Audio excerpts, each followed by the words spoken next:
Bonjour à tous, rebonjour pour ceux qui étaient déjà là pour la première conférence. Donc on est en présence de Joël Schurman, qui va nous présenter du coup sa conférence sur survivre blessé seul en milieu naturel ou isolé. Donc Joël, vous avez une expérience dans les sciences paramédicales. Vous êtes intervenu aussi, enfin vous avez beaucoup d'expérience, vous avez écrit 2 livres qui ont bien marché sur ça. Vous allez un petit peu nous expliquer à travers votre conférence du coup les différents enseignements que vous avez appris à travers votre carrière. Ça marche, merci. Bonjour à tous. C'est un plaisir de vous voir ici à Survival Expo. Et je suis effectivement l'auteur de Secourir en zone hostile. C'est la deuxième édition. La première édition avait plutôt bien marché. On vient de le rééditer avec les nouvelles recommandations, avec une mise à jour complète. Et là, je suis ici pour vous parler de cette thématique, survivre blessé seul en milieu naturel et isolé. Moi, je suis diplômé en sciences paramédicales. J'ai passé une douzaine d'années comme commando parachutiste. J'ai travaillé essentiellement en Afrique. Et aujourd'hui, je suis un médic pour des expéditions, pour des missions en Afrique et dans le Moyen-Orient. Et je suis également ranger paramédic, c'est-à-dire que je m'occupe des soins médicaux pour des rangers en Afrique. Pour parler de survivre blessé seul en milieu naturel et isolé, on va revenir sur l'affaire Simon Gauthier, dont vous vous souvenez peut-être, dont on a beaucoup parlé en 2019. Je vais vous refaire le topo. On va partir de l'affaire Simon Gauthier comme un exemple pour tirer des enseignements sur comment lui aurait peut-être pu éviter ce qui lui est arrivé. Mais ce n'est pas ça l'important, c'est plutôt de réfléchir à comment ça pourrait nous arriver lors de nos activités, lors de nos aventures, de nos expéditions, loin de toute aide médicale. Alors loin de toute aide médicale, ce n'est pas spécialement au Moyen-Orient ou dans le fin fond de l'Afrique. Lui, ça lui arrive en Italie, qui est un pays européen avec un système sanitaire organisé, donc ça peut être très rapide. Pour information, le temps moyen d'intervention des secours professionnels sur Paris est entre 4 et 8 minutes au niveau des statistiques nationales. Une fois qu'on est en zone rurale, dans les Pyrénées-Orientales par exemple, ça peut rapidement passer de 35 à 42 minutes de temps d'intervention moyenne. Okay ? Alors, ce dont nous allons parler aujourd'hui, c'est être en mesure de se secourir loin de tout. Alors, il y a le « ce » entre parenthèses, puisqu'on en reparlera à la fin. Lorsqu'il vous arrive quelque chose, que ce soit au milieu d'un attentat, que ce soit dans le fin fond des Pyrénées, durant les premières secondes, voire les premières minutes, voire les premières heures, vous êtes tout seul. Donc, la responsabilité de vous secourir vous revient à vous. Ça nécessite évidemment un état d'esprit particulier, ça nécessite une formation particulière et ça nécessite, comme Claude l'a dit juste avant, un peu de matériel spécifique. On va repartir de l'affaire Simon Gauthier, ce jeune randonneur français décédé en Italie. Je refais le topo du point directement après. On va diviser ça en 4 parties. On va reparler des faits. On va parler des problèmes que sa situation a engendrés. On va en tirer les enseignements et ensuite on va conclure. On va commencer par une phrase très célèbre que je mets dans tous mes débuts de formation ou en général en première phrase de tous les livres ou guides que j'écris sur le sujet. Le sort du blessé appartient à celui qui pose le premier pansement. Elle n'est pas de moi, elle est de Nicolas Sheen. Nicolas Sheen, c'est un chirurgien militaire américain du 19e siècle. Et quand on sait qu'une fémorale sectionnée, donc l'artère qui passe ici dans votre cuisse, qui fait plus ou moins la taille de votre pouce, si elle est à 60% sectionnée, très probablement vous perdrez connaissance après 2 à 4 minutes, on en reparle un peu plus tard, et vous décéderez très probablement entre 6 et 8 minutes. Donc effectivement, le sort du blessé appartient à celui qui pose le premier pansement, et parfois, celui qui pose le premier pansement, c'est vous-même, sur vous-même. Oui. Ok, on repart avec Simon Gauthier. Donc les faits. Simon Gauthier est un jeune Français âgé de 27 ans et qui vit en Italie. Les faits se passent en 2019 et il décide d'aller faire une randonnée solitaire qui va l'amener d'un point A à Naples. Pour ça, il va utiliser un sentier, il va vouloir emprunter un sentier de randonnée côtier relativement escarpé, exactement un petit peu comme ce qu'on trouve en Bretagne. C'est ce genre de décor. Ça se passe en été, donc c'est important également pour le contexte et surtout la question d'hypothermie. Alors, deux chiffres, ou deux dates plutôt. Donc, l'effet se passe, débute le 8 août 2019 et l'affaire se clôture dramatiquement le 18 août 2019. Donc, l'affaire Simon Gauthier va s'étaler sur 10 jours. Okay. Qu'est-ce qui se passe entre le point A et le point B? Point A, Simon Gauthier est vu une dernière fois par une vidéosurveillance à Scario et il est retrouvé, c'est le petit point jaune que vous voyez sur la vignette de droite, il va être retrouvé là-bas dans cette ravine le 18 août, soit 10 jours plus tard, par les services de secours italiens. Okay. Que s'est-il passé? Qu'est-ce qui se passe pendant ces 10 jours? On en reparle ensemble. Oui. Alors, la timeline, dans les gros points, il y a trois grandes phases. La première, c'est la situation de départ. On a, comme je l'ai dit, le 8 août, Simon part en solitaire. Il est en autonomie et en tenue assez légère. On va voir la photo après.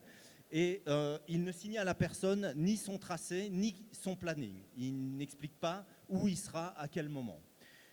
La deuxième grande phase, c'est celle qui va durer le plus longtemps, c'est les recherches.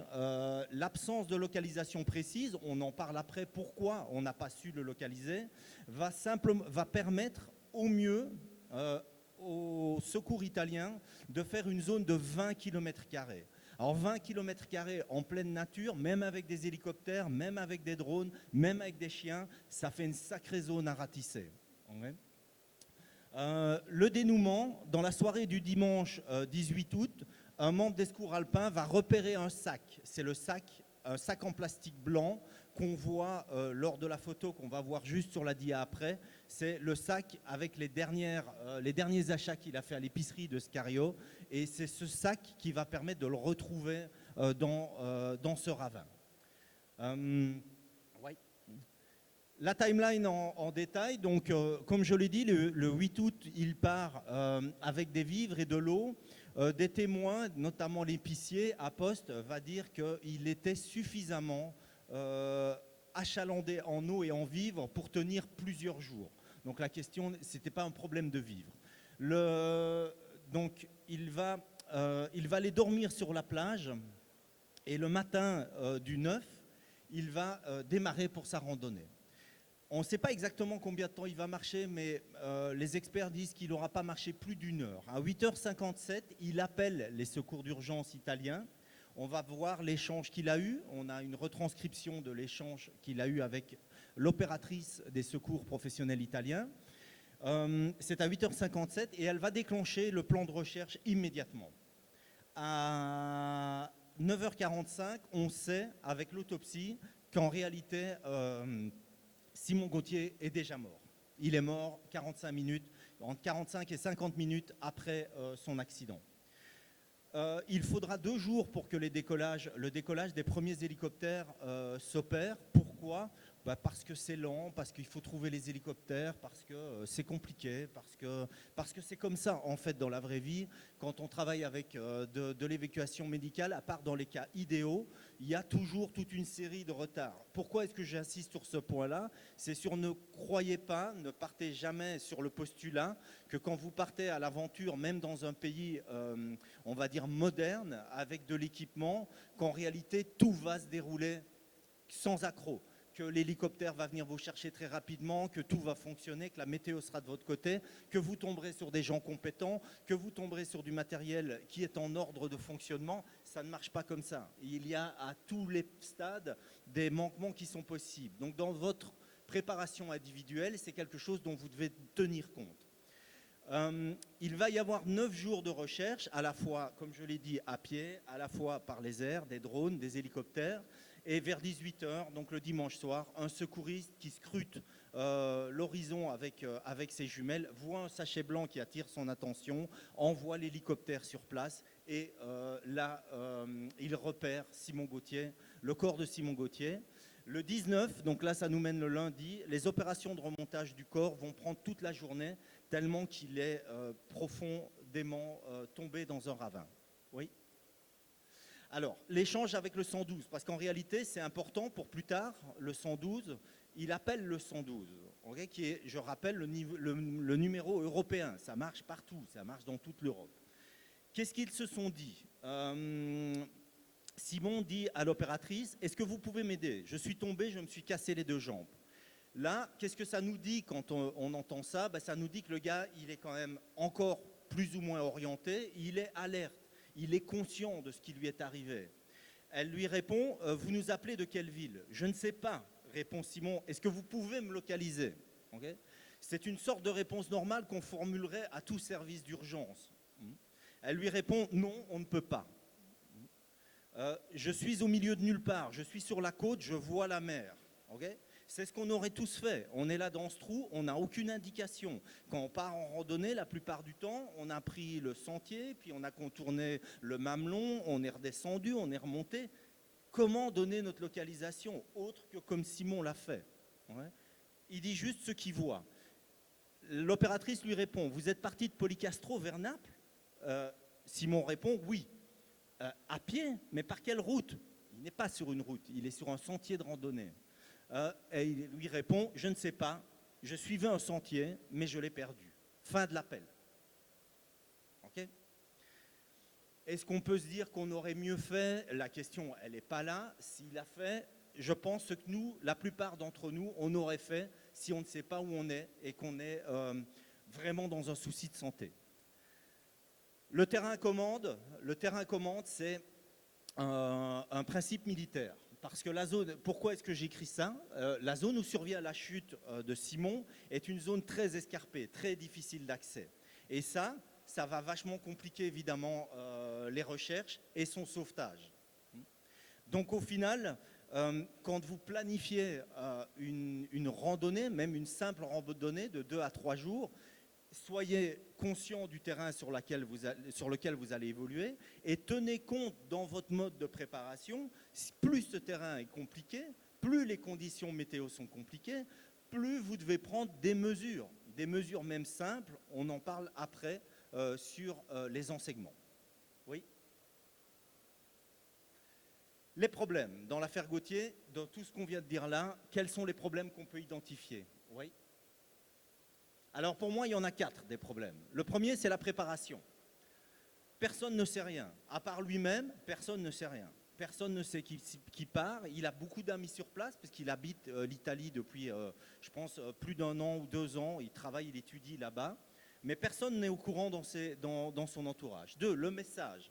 Son message est imprécis et désorienté. Aucune possibilité d'être secouru de manière rapide, précise et efficace avec un message comme le sien. Mais c'est celui qu'on aurait tous fait. Le seul moyen de ne pas avoir fait cette erreur-là, c'est d'avoir été formé, entraîné, et a priori conscientisé, et ensuite formé et entraîné. La localisation, c'est le 3e problème. Pourquoi ? Puisque Simon, il utilise un smartphone pour lancer son appel, et c'est le seul moyen que les opérateurs professionnels ont pour le localiser. Mais vous allez comprendre pourquoi c'est un problème. Parce qu'en réalité, il n'a que son téléphone et il est dans un pays non équipé d'un système de localisation, qui aujourd'hui est, en 2022, toujours non équipé. 4e problème dans l'affaire Simon Gauthier, les blessures. Il n'a pas d'équipement, il a peu ou pas de formation du tout. Les problèmes en détail. Au niveau de sa préparation, il souhaite rejoindre Naples à pied, mais il ne précise à personne ni ses horaires, ni l'itinéraire qu'il va prendre. Son message, il ne parvient à ne donner ni sa localisation, ni son état exact. Il dit juste au milieu de nulle part sur la côte. Il est impossible de retrouver quelqu'un dans l'heure qui suit si on ne possède que cette information. La 3e, la localisation. La localisation de Simon Gauthier va se faire par un système de triangulation, qui est un système lent, qui est un système imprécis. Ce système est bien moins précis que l'AML, dont l'Italie n'est pas équipée à ce moment-là. Je vous parle de l'AML tout de suite après. Comme ça, vous pourrez avoir une idée du pouvoir de votre smartphone à certaines conditions.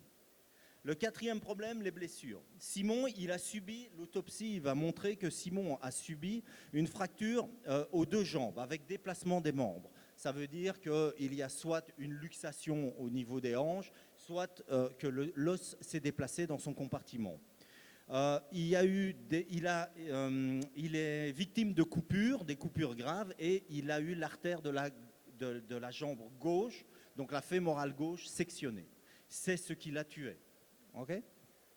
Suivante. Donc, si je résume ce qui s'est passé avec l'enquête des sauveteurs et de la police, ça s'est passé en 2 temps en réalité. Simon quitte le chemin, il tombe, il dévisse, il tombe, il est blessé aux jambes. Il fait son appel, l'appel dont je vous ai fait le compte-rendu. Et ensuite, suite à cet appel-là, il va faire une deuxième chute parce qu'il va vouloir se déplacer pour aller vers son sac. Et il va faire une deuxième chute. Après cette deuxième chute, son téléphone est inaccessible. Inaccessible, ça veut dire qu'il ne peut plus l'attraper. Il l'a perdu pendant la chute. Et là, il va s'occasionner de nouvelles blessures. Il va perdre connaissance et il va mourir. Il va mourir 45 minutes après. 45 minutes, c'est court, beaucoup trop court pour être secouru dans le type de milieu dans lequel il est, mais c'est long. C'est suffisamment long que pour pouvoir essayer de se secourir. Les enseignements qu'on peut tous tirer de l'affaire Simon Gauthier. Oui. On va reprendre les 4 problèmes, un à un. Au niveau de la préparation, il est indispensable de planifier votre itinéraire, planifier votre expédition, planifier votre mission, votre aventure. Comment? Tracer sur place, tracer sur carte, un GPS, une topo guide, des notes sommaires d'itinéraire confiées à quelqu'un, un planning théorique. Ça, à minima, pour tout départ en zone naturelle, c'est à envisager. Deuxièmement, avertir. Le dispositif ICE, ICE, In Case of Emergency, il y a des apps qui existent pour ça. C'est des apps qui sont dans votre smartphone, qui peuvent permettre de lancer une localisation, qui peuvent permettre... Certaines sont gratuites, d'autres sont très modiques. Pour 2 €, vous pouvez avoir une très bonne app qui va vous permettre d'avoir tous les numéros d'urgence que vous devez appeler dans la zone dans laquelle vous êtes, mais également les numéros d'urgence de contact qui disposent de votre planning, de votre itinéraire et qui, eux, seront en mesure peut-être d'appeler le 112 et de discuter beaucoup plus longuement que vous, qui allez très probablement avoir autre chose à faire si vous êtes blessé dans le fond d'un ravin. Deuxième point, au niveau de la préparation, donc je suis toujours en train d'en parler, là, au niveau d'avertir, une copie de l'itinéraire, l'envoyer par email à plusieurs personnes, en faire une copie, une vraie copie papier et le déposer à quelqu'un, à la mairie locale où vous allez évoluer. Parce qu'en réalité, quand vous allez être signalé disparu, rapidement une enquête va se mettre en place. Et c'est ce que vont faire les enquêteurs. Ils vont essayer d'avoir des informations. Comment est-ce qu'il a signalé son départ? On va aller à la mairie, on va aller au commissariat de police local, on va aller dans les commerces, au dernier endroit où vous avez vu. Même en parler à l'épicier aurait été une bonne chose pour Simon. 3, s'équiper. S'équiper de quoi? À minima, Claude en a assez parlé, un matériel de premiers soins réduit, un IFAK, Individual First Aid Kit, quelque chose de compact et quelque chose qui va devoir être sur vous. On va en parler plus tard. Une balise ou un GPS, okay, ou en tout cas, et ce produit est absolument merveilleux, on va en parler plus longuement après, la balise InReach, la technologie InReach de Garmin. J'ai aucune accointance pour Garmin, mais sur toutes les expéditions ou toutes les missions que je fais avec les rangers aujourd'hui, on utilise le système InReach et c'est très très efficace. Avoir un drapeau de signalisation ou une couverture de survie, avoir un sifflet. Rapidement, si vous devez hurler du fond d'un ravin pour alerter des gens qui passent au-dessus de vous, vous n'aurez plus de voix. Et peut-être qu'une heure, 2 heures après, quand ces secours vont arriver, vous ne serez pas repéré du fait que vous n'avez plus de voix. Un sifflet va permettre de pallier à ça. Simple, économique, bon marché. Mais si vous ne l'avez pas, si vous n'y avez pas pensé, vous êtes à la ramasse. Ok. Le message, je vous l'ai dit, dans les problèmes identifiés, la qualité du message de Simon faisait défaut et donc il n'a pas pu être localisé. Apprendre une procédure, soit une procédure basique comme ce qu'on nomme le QOQQ ou plus évolué, ce qu'on nomme le méthane, va vous permettre d'avoir un message qui va être structuré, qui va permettre non seulement d'économiser votre batterie, de faciliter la compréhension de la personne que vous allez avoir à l'autre bout du fil et de donner les informations qui sont indispensables pour lancer le sauvetage.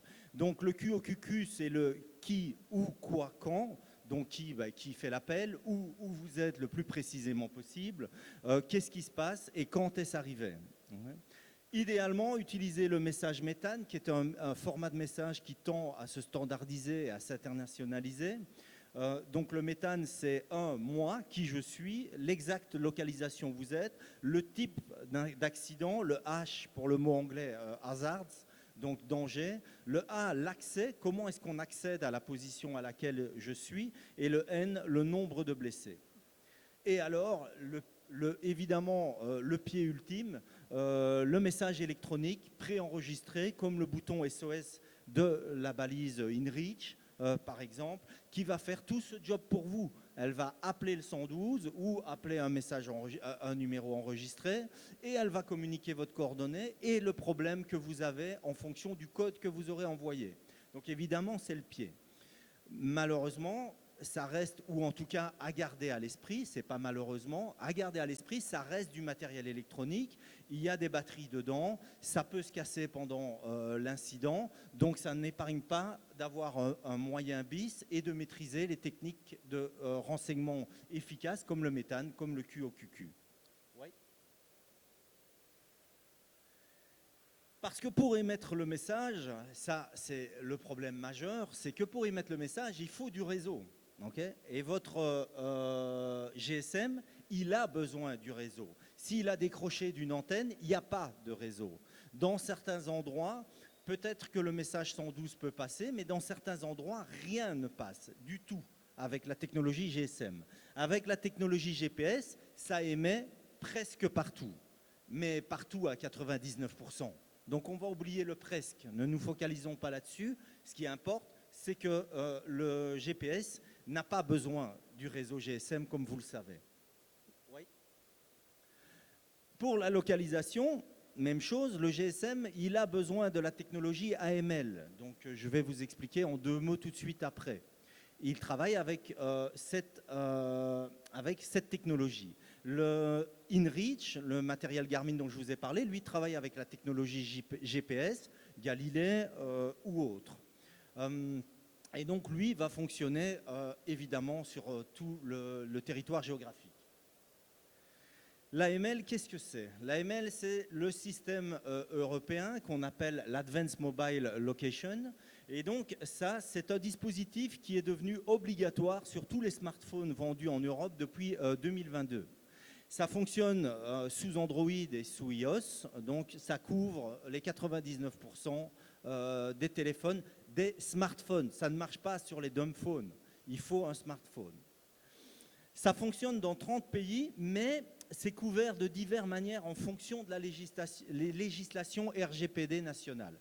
Alors, c'est quoi l'AML?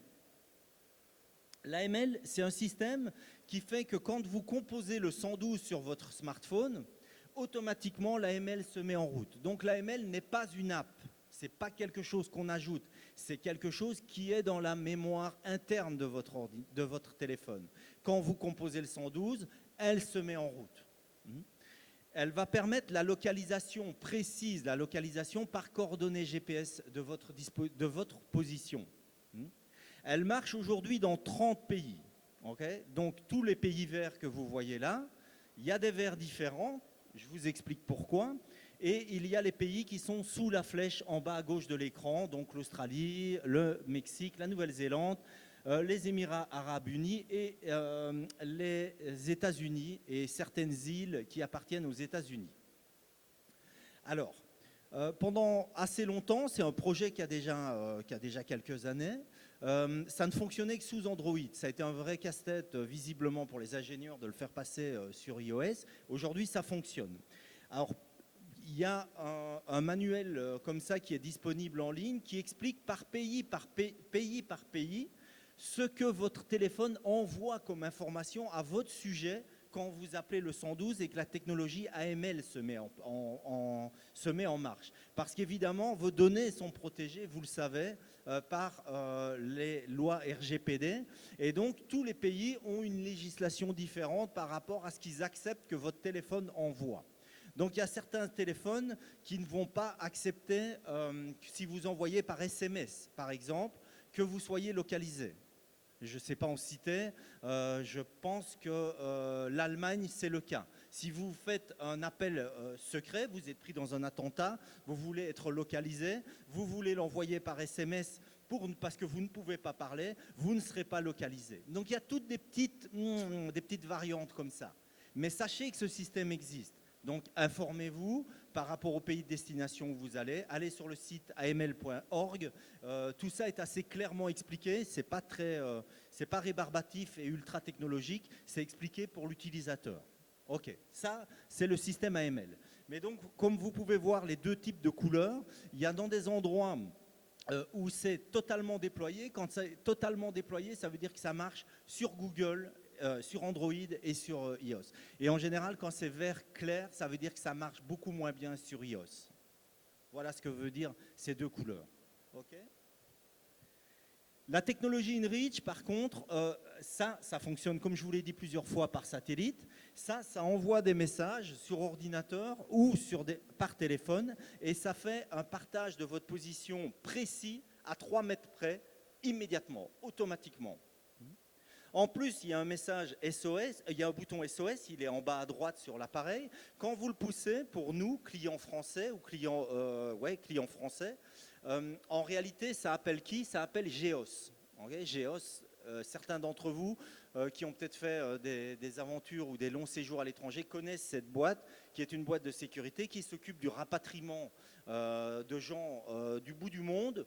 Depuis qu'ils ont lancé le système InReach avec Garmin, ils ont fait plus de 3500 boutons SOS.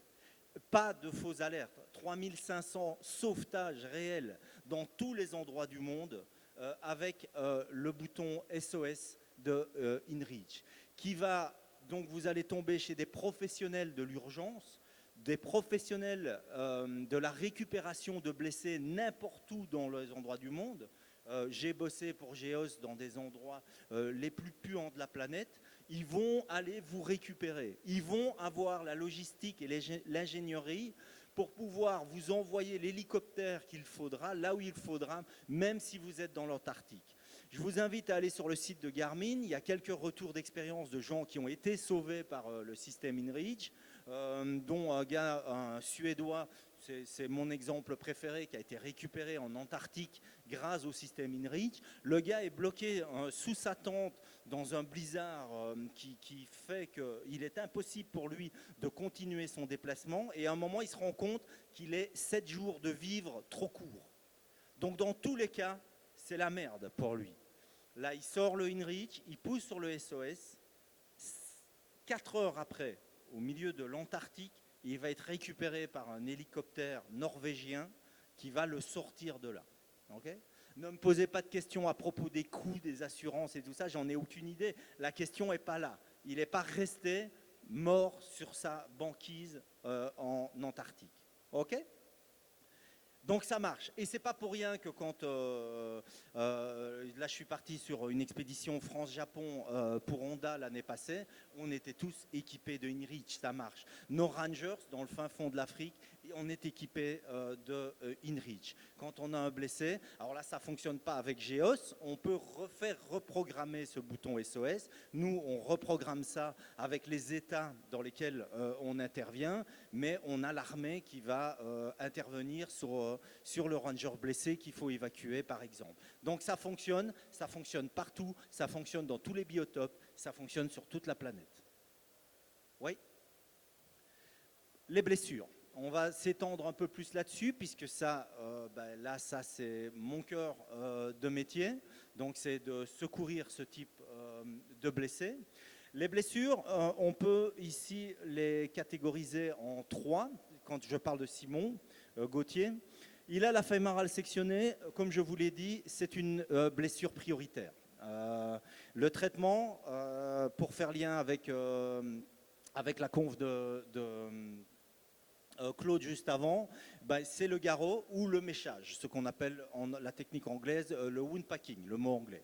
Donc c'est une technique où on va bourrer avec des matériaux qui a été décrit avant, la plaie pour provoquer une compression du segment ou un garrot.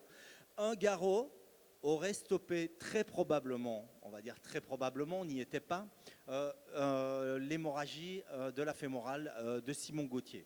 C'est un objet peu encombrant, pas si cher que ça finalement parce qu'il dure très longtemps, il sauve une vie et c'est un geste simple qui s'apprend assez rapidement, qui doit être répété fréquemment mais qui s'apprend assez rapidement.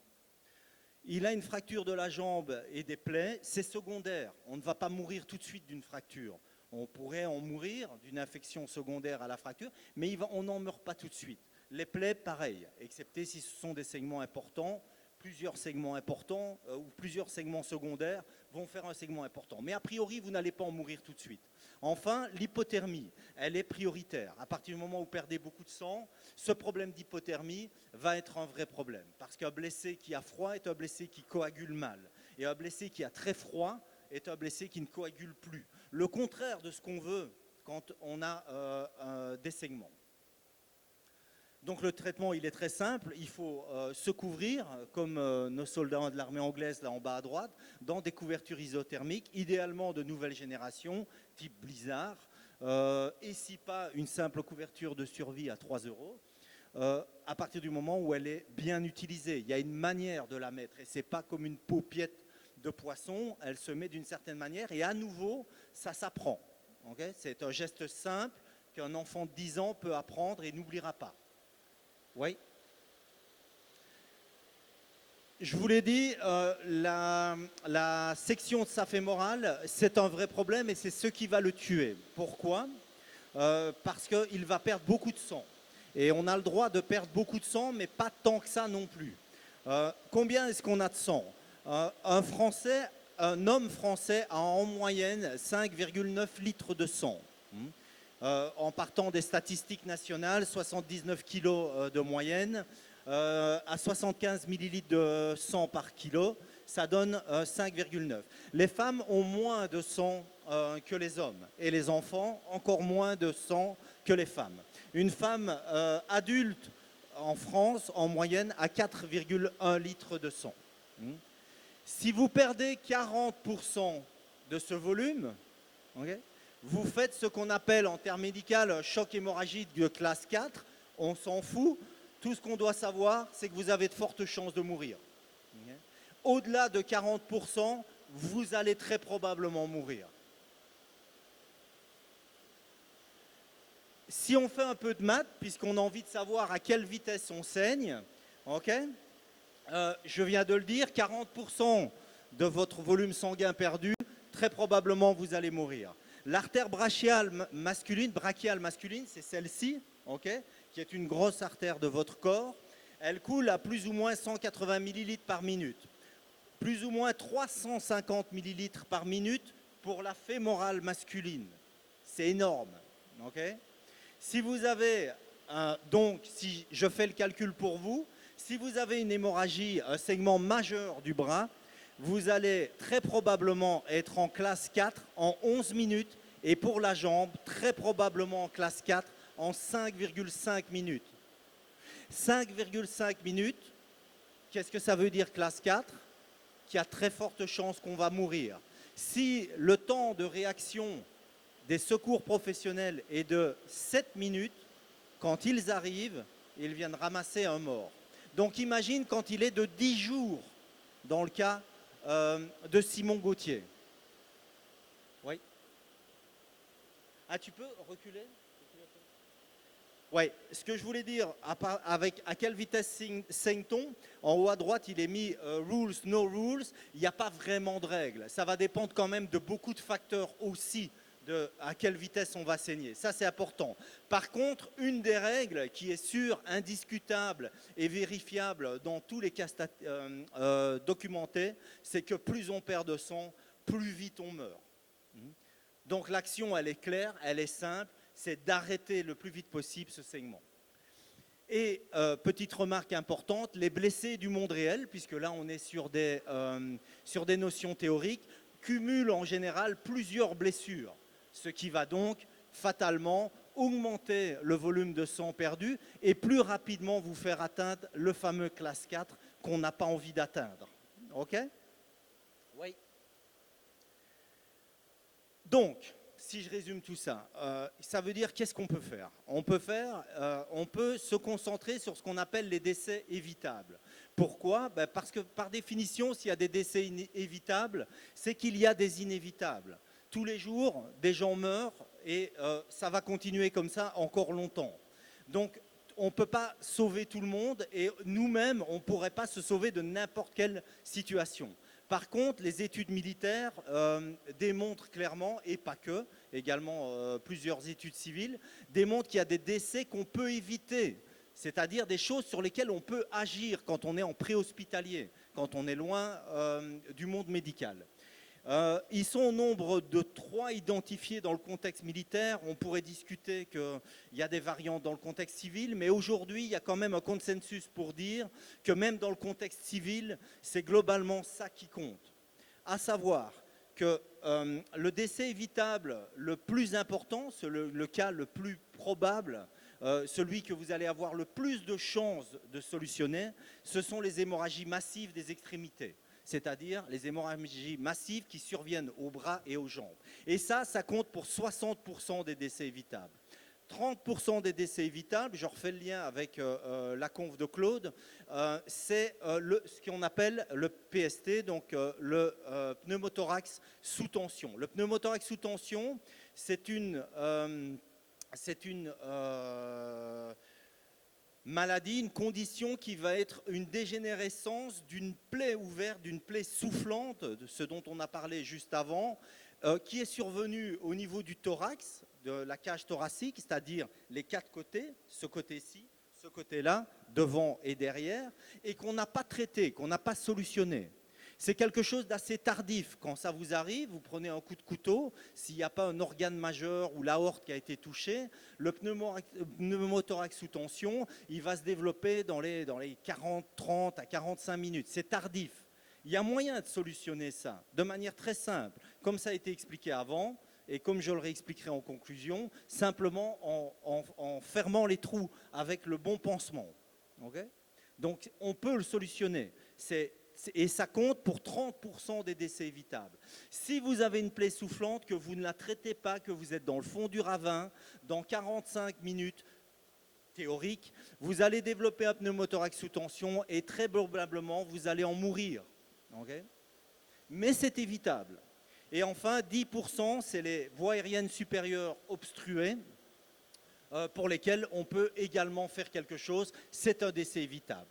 Il y a deux conditions qui sont entourées, celle des saignements massifs des extrémités et celle des pneumothorax sous tension. Pourquoi? Parce qu'à elle seule, elle couvre 90% des décès évitables. C'est-à-dire, en gros, que si vous pouvez solutionner ça, vous pouvez solutionner 90% des décès évitables suite à une plaie ouverte pénétrante. OK? Oui? Alors, comment les éviter? C'est ça qui nous intéresse. Venons-en au fait maintenant qu'on a expliqué de quoi il s'agit. Comment éviter les segments massifs? J'en ai parlé tout à l'heure. Donc, c'est les segments massifs sur les extrémités, c'est en y plaçant un tourniquet le plus haut possible à la racine du membre. Donc très haut sur le bras, très haut sur la jambe. Fatalement, si vous stoppez le flux sanguin, vous allez stopper l'hémorragie. C'est de la mécanique pure. Si je compresse un tuyau d'arrosage complètement avec une pince, il n'y a plus une goutte d'eau qui sort. Donc je stoppe l'hémorragie. Mission accomplie, je ne me dirige plus vers le classe 4. Ou avec un wound packing, c'est-à-dire dans les endroits jonctionnels, ce sont les plis inguinaux ici, ou les plis ici au niveau de l'aisselle. On va faire une compression, puisque là, les artères passent assez profondément et que vous ne pouvez pas mettre un garrot. Donc si vous maîtrisez cette technique-là, vous maîtriserez les segments dans ces zones-là.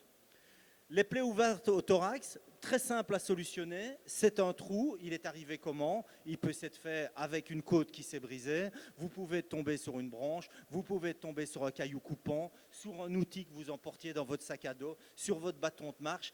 Toute une série de raisons peuvent faire que vous provoquiez une plaie pénétrante, autre que les raisons d'attentat, de blessures et d'attaques sur la cage thoracique. On va placer un pansement thoracique ventilé et on fera une technique de décompression manuelle qui est un geste assez simple si on suspecte que malgré tout se développe un pneumothorax sous tension.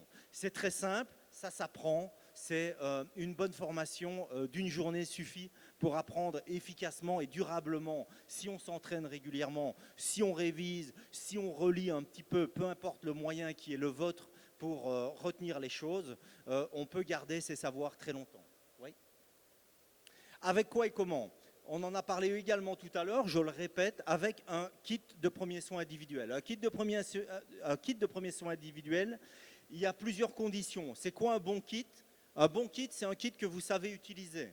Emporter une quantité de choses démesurées que vous n'utiliserez jamais ou que vous ne savez pas utiliser est inutile. La seule chose que ça va faire, c'est vous faire dépenser de l'argent pour rien et très rapidement faire que ce truc lourd, encombrant, vous allez le laisser dans un premier temps dans votre sac, et puis dans votre sac vous allez vous dire ouais mais c'est lourd et ça prend la place de deux plats lyophilisés bolognaises que j'adore, vous allez le laisser dans la bagnole, je viendrai le rechercher au parking si j'en ai besoin, et puis un jour vous nettoierez la bagnole et il restera à la maison dans un tiroir.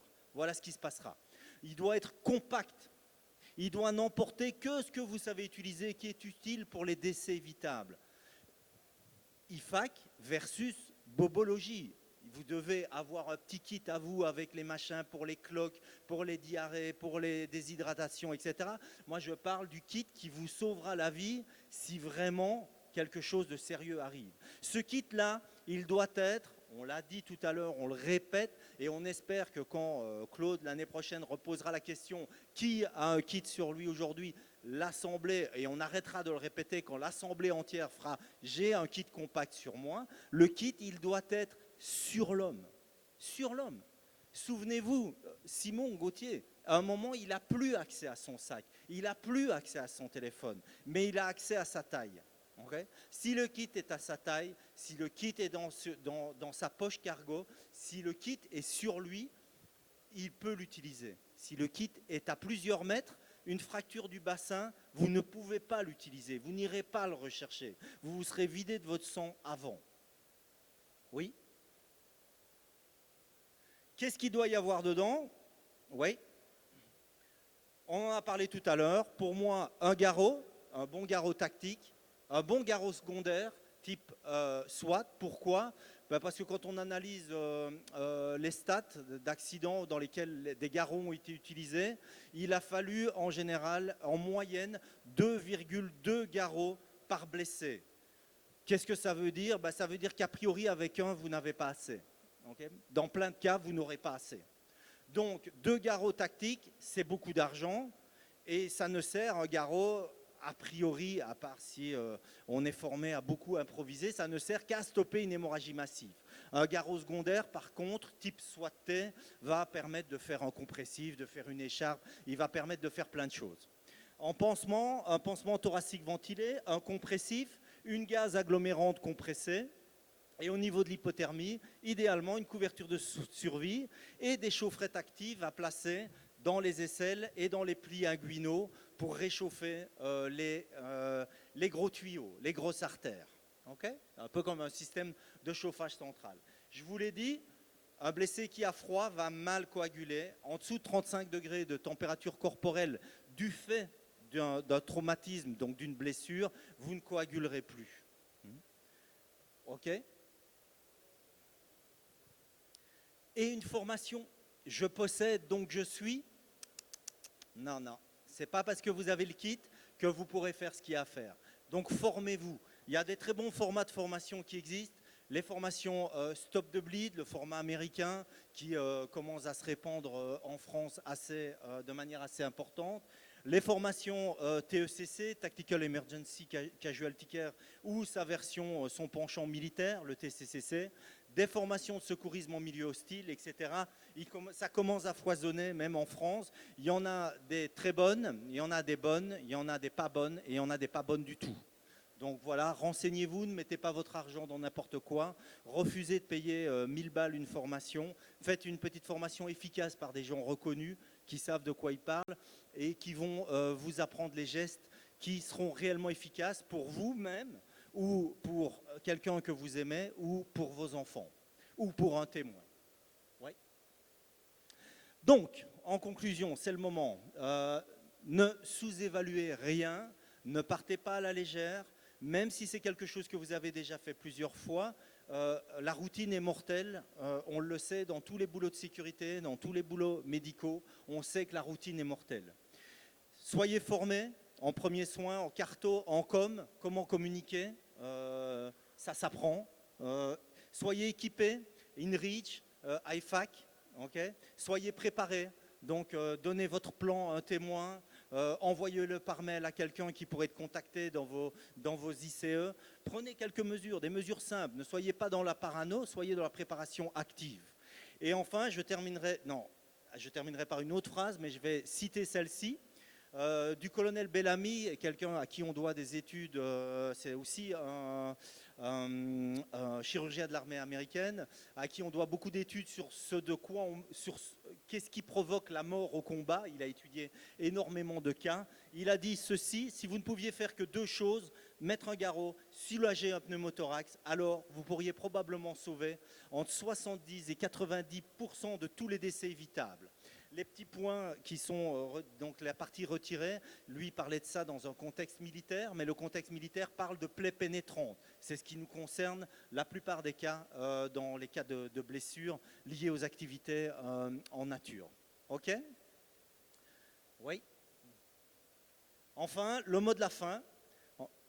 Comme je l'ai dit au début, en cas de blessure grave, durant les premières secondes ou minutes, vous êtes votre meilleure chance de survie. Souvenez-vous à quelle vitesse fuite une fémorale sectionnée. Okay. Donc, autant s'y préparer un minimum. Voilà. Merci beaucoup.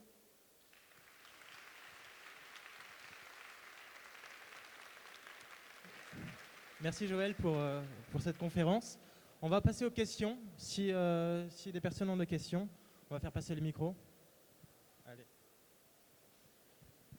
Mais s'il y a quelqu'un s'il se fait tirer dessus, la balle elle ressort. Et comment on fait? Claude, celui d'avant, il a dit qu'on ne pouvait pas mettre deux pansements comme celui qu'on dit. Ouais, s'il y a plusieurs trous sur la cage thoracique, il va falloir fermer tous les trous sur la cage thoracique. Mais si on a un pansement ventilé, on va mettre un pansement ventilé on va le mettre que sur un seul trou. Il n'y a qu'un seul pansement ventilé par poumon.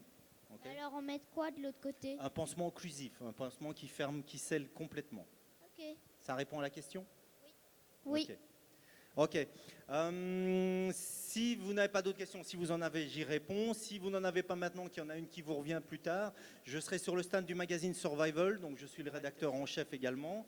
Et je pourrais vous parler de ce livre si vous le souhaitez, ou pas, ou répondre simplement à vos questions. Oui. Pour le système InReach, il est valable partout dans le monde ou il y a certaines zones qui ne sont pas couvertes? Il est valable partout dans le monde, sauf ou pour des raisons politiques, puisque ça c'est toujours sujet à changement, il ne fonctionne pas. Mais quand l'année passée j'ai traversé toute la Sibérie, tous les pays en ce temps, etc., ça fonctionne partout. En Afrique, ça fonctionne partout. Ok, merci. D'autres questions? Merci pour votre attention et je vous souhaite un bon salon.